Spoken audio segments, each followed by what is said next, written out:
India अपनी grow करती हुई इकोनॉमी और बिलियन स्ट्रॉन्ग पॉपुलेशन के साथ ग्लोबल जियोपॉलिटिक्स में एक यूनिक जगह रखता है। यह एक राइजिंग पावर है जो वर्ल्ड स्टेज पर अपना इन्फ्लुएंस दिखाने के लिए ईगर है।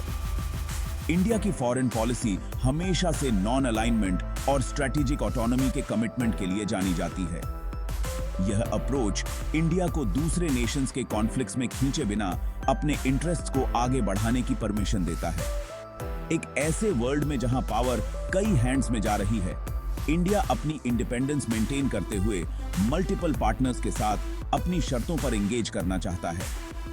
कोल्ड वॉर के समय से चले आ रहे रशिया के साथ इंडिया के हिस्टोरिकल टाइज उसकी करंट पोजीशन में कॉम्प्लेक्सिटी का एक और लेयर ऐड करते हैं। ये लॉन्ग स्टैंडिंग रिलेशनशिप्स, खासकर डिफेंस और एनर्जी में मौजूदा जियोपॉलिटिकल सिचुएशन पर इंडिया के रिस्पॉन्स को इन्फ्लुएंस करते हैं। इंडिया का अप्रोच उसके अपने नेशनल इंटरेस्ट्स की प्रैक्टिकल समझ और इंटरनेशनल अफेयर्स में अपना रास्ता खुद बनाने के डिटर्मिनेशन को दर्शाता है। यूनाइटेड स्टेट्स और रशिया के बीच चल रहा कॉन्फ्लिक्ट इंडिया के लिए एक डेलिकेट डिप्लोमेटिक चैलेंज लेकर आया है। यूएस ने अपने वेस्टर्न एलाइज के साथ मिलकर यूक्रेन में रशिया के एक्शंस के बाद उस पर कड़े सैंक्शंस लगा दिए हैं। इन सैंक्शंस का मकसद रशिया की इकोनॉमी को क्रिपल करना और कोर्स चेंज करने के लिए प्रेशर डालना है। हालांकि इंडिया ने रशिया के एक्शंस की आउटराइट निंदा करने से परहेज किया है। यह स्टांस रशिया के साथ इंडिया के लॉन्ग स्टैंडिंग रिलेशनशिप और अपनी स्ट्रेटेजिक ऑटोनॉमी को प्रिजर्व करने की उसकी इच्छा को दर्शाता है। इंडिया खुद को एक टाइट रोप पर चलते हुए पाता है, जहां उसे यूएस और रशिया दोनों के साथ अपने रिलेशनशिप्स बैलेंस करने हैं। एक तरफ यूएस इंडिया के लिए एक क्रूशियल स्ट्रेटेजिक पार्टनर है, खासकर इंडो पैसिफिक रीजन में, जहां दोनों कंट्रीज चाइना की बढ़ती हुई असर्टिवनेस को लेकर चिंतित हैं। दूसरी तरफ रशिया इंडिया के लिए डिफेंस इक्विपमेंट और एनर्जी का एक इंपॉर्टेंट सोर्स बना हुआ है। यह कॉम्प्लेक्स जियोपॉलिटिकल लैंडस्केप इंडिया से एक न्यूआंस्ड अप्रोच की मांग करता है, जो उसे ग्लोबल पावर्स के कंपीटिंग प्रेशर्स के बीच नेविगेट करते हुए अपने इंटरेस्ट को सेफगार्ड करने की परमिशन दे। वेस्ट द्वारा लगाए गए सैंक्शंस के बावजूद इंडिया ने रशिया के साथ ट्रेड करना जारी रखा है। यह प्रैक्टिकल अप्रोच इंडिया के अपने इकोनॉमिक और स्ट्रैटेजिक इंटरेस्ट्स को प्रायोरिटाइज करने के डिटर्मिनेशन को रेखांकित करता है। यूक्रेन में कॉन्फ्लिक्ट शुरू होने के बाद से रशिया के साथ इंडिया का ट्रेड वास्तव में बढ़ा है। यह बढ़ोतरी इंडिया की अफोर्डेबल एनर्जी की जरूरत से प्रेरित है, खासकर जब ग्लोबल ऑयल प्राइसेस बढ़ रहे हैं। इंडिया सैंक्शंस रेजीम में गैप्स का फायदा उठाते हुए रियायती कीमतों पर रशियन ऑयल खरीदने में कामयाब रहा है। इस कदम की कुछ वेस्टर्न कंट्रीज ने आलोचना की है, लेकिन इंडिया ने अपने एक्शंस का बचाव करते हुए कहा है कि वह अपने सिटीजन्स के लिए अफोर्डेबल एनर्जी सिक्योर करने के लिए अपने बेस्ट इंटरेस्ट्स में काम कर रहा है। यह प्रैक्टिकल अप्रोच इंडिया की अपनी इकोनॉमिक वल्नरेबिलिटीज की समझ और अपनी पॉपुलेशन को बेनिफिट पहुंचाने वाली पॉलिसीज को आगे बढ़ाने के उसके डिटर्मिनेशन को दर्शाता है।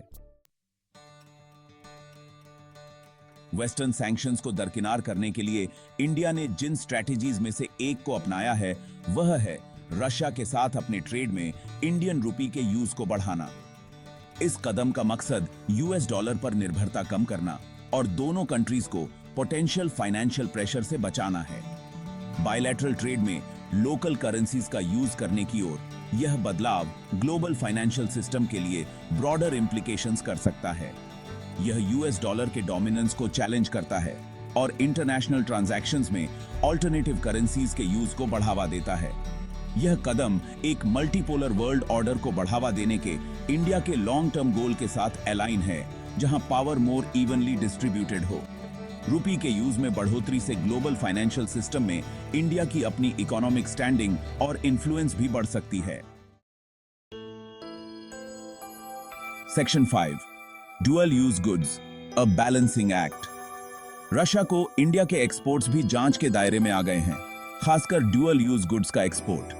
ये ऐसी आइटम्स हैं जिनका सिविलियन और मिलिट्री दोनों तरह के एप्लीकेशंस हो सकते हैं। चिंता इस बात को लेकर है कि ये गुड्स पोटेंशियल रूप से यूक्रेन में अपनी मिलिट्री एफर्ट्स के लिए रशिया द्वारा यूज किए जा सकते हैं।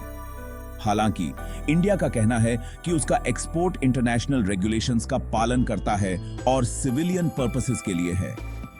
इंडिया का पोजीशन है कि वह रशिया के साथ लेजिटिमेट ट्रेड करना जारी रखेगा जब तक कि यह इंटरनेशनल लॉज एंड नॉर्म्स का पालन करता है।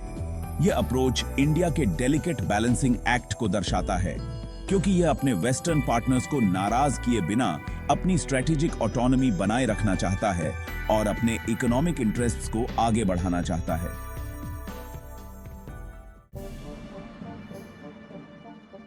Section 6 technology transfer, bridging the gap for Russia. एक और एरिया जहां रशिया को इंडिया की असिस्टेंस ने आईब्राउज उठाई हैं, वह है टेक्नोलॉजी ट्रांसफर का क्षेत्र। रशिया को वेस्ट से टेक्नोलॉजिकल सैंक्शंस का सामना करना पड़ रहा है। ऐसे में इंडिया क्रिटिकल टेक्नोलॉजीज और कंपोनेंट्स के पोटेंशियल सोर्स के रूप में उभरा है। यह टेक्नोलॉजी ट्रांसफर, जबकि प्राइमरीली सिविलियन सेक्टर्स पर फोकस्ड है, रशिया की मिलिट्री कैपेबिलिटीज के लिए इंप्लीकेशंस कर सकता है। स्पेस एक्सप्लोरेशन, न्यूक्लियर एनर्जी और इंफॉर्मेशन टेक्नोलॉजी में रशिया के साथ इंडिया का कोलैबोरेशंस पोटेंशियल टेक्नोलॉजी शेयरिंग के लिए एवेन्यूज प्रदान करते हैं। जबकि इंडिया का कहना है कि इन एरियाज में रशिया के साथ उसका cooperation strictly for peaceful purposes है, लेकिन ड्यूअल यूज टेक्नोलॉजीज का ट्रांसफर कुछ वेस्टर्न कंट्रीज के लिए कंसर्न का विषय बना हुआ है। सेक्शन 7 इंडियाज डिप्लोमैटिक टाइट रोप वॉक। इस कॉम्प्लेक्स जियोपॉलिटिकल सिचुएशन के दौरान इंडिया ने एक न्यूट्रल स्टांस बनाए रखा है और यूक्रेन में कॉन्फ्लिक्ट के पीसफुल रेजोल्यूशन की वकालत की है। इंडिया ने लगातार डायलॉग और डिप्लोमेसी का आह्वान किया है। रशिया और यूक्रेन दोनों से नेगोशिएटेड सेटलमेंट खोजने का आग्रह किया है। यह डिप्लोमेटिक अप्रोच कॉन्फ्लिक्ट के साथ इंडिया के अपने एक्सपीरियंस और पीसफुल कोएग्जिस्टेंस के इंपॉर्टेंस में उसके बिलीफ में निहित है। पक्ष लेने से इंडिया के इनकार ने कॉन्फ्लिक्ट के दोनों ओर से आलोचना को जन्म दिया है। हालांकि इंडिया का कहना है कि उसकी न्यूट्रलिटी उदासीनता नहीं है, बल्कि एक पीसफुल सॉल्यूशन खोजने के लिए उसकी कमिटमेंट का रिफ्लेक्शन है। इंडिया के डिप्लोमेटिक एफर्ट्स एक रिस्पॉन्सिबल ग्लोबल पावर के रूप में उसकी भूमिका को हाईलाइट करते हैं, जो एक अस्थिर दुनिया में विभाजनों को पाटने और स्टेबिलिटी को बढ़ावा देने का काम करता है। Section 8 Economic Implications, Benefits and Challenges for India। US Russia conflict के प्रति इंडिया के प्रैक्टिकल अप्रोच से इकोनॉमिक बेनिफिट्स और चैलेंजेस दोनों मिले हैं।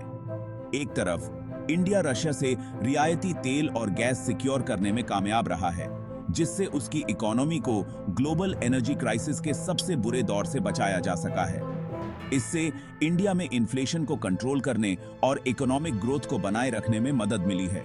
दूसरी ओर रशिया के साथ इंडिया के कंटिन्यूड एंगेजमेंट ने कुछ वेस्टर्न कंट्रीज के साथ उसके रिलेशनशिप्स में तनाव पैदा कर दिया है। इन देशों ने इंडिया के न्यूट्रल स्टांस और रशिया के साथ उसके कंटिन्यूड ट्रेड पर चिंता व्यक्त की है। यह टेंशन फ्यूचर में वेस्टर्न मार्केट्स एंड टेक्नोलॉजीज तक इंडिया की पहुंच को पोटेंशियल रूप से इंपैक्ट कर सकता है। Section 9 Potential Repercussions, Navigating International Pressure। India का बैलेंसिंग एक्ट वर्ल्ड स्टेज पर किसी से नहीं छुपा है।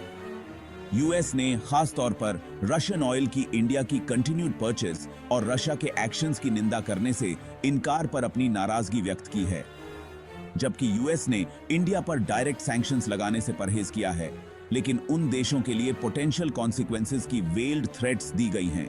हालांकि इंडिया अपने नेशनल इंटरेस्ट्स को आगे बढ़ाने के लिए अपनी कमिटमेंट पर कायम है।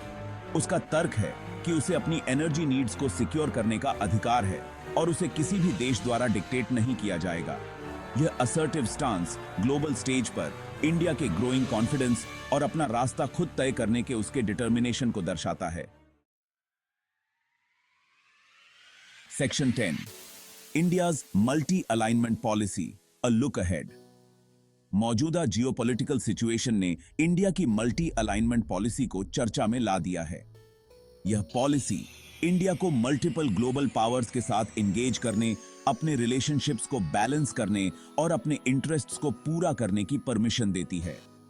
इंडिया का अप्रोच इस बिलीफ में निहित है कि वर्ल्ड अब बाइपोलर नहीं रहा और यह अलग अलग देशों के साथ अपने रिलेशनशिप्स को अपने एडवांटेज के लिए लेवरेज कर सकता है। यह प्रैक्टिकल अप्रोच इंडिया को पोटेंशियल रिस्क्स को कम करते हुए अपने लाभों को मैक्सिमाइज करने की परमिशन देता है। जैसे जैसे ग्लोबल ऑर्डर का विकास होता रहेगा, इंटरनेशनल रिलेशंस की कॉम्प्लेक्सिटीज को नेविगेट करने में इंडिया की मल्टी अलाइनमेंट पॉलिसी और भी क्रिटिकल होती जाएगी।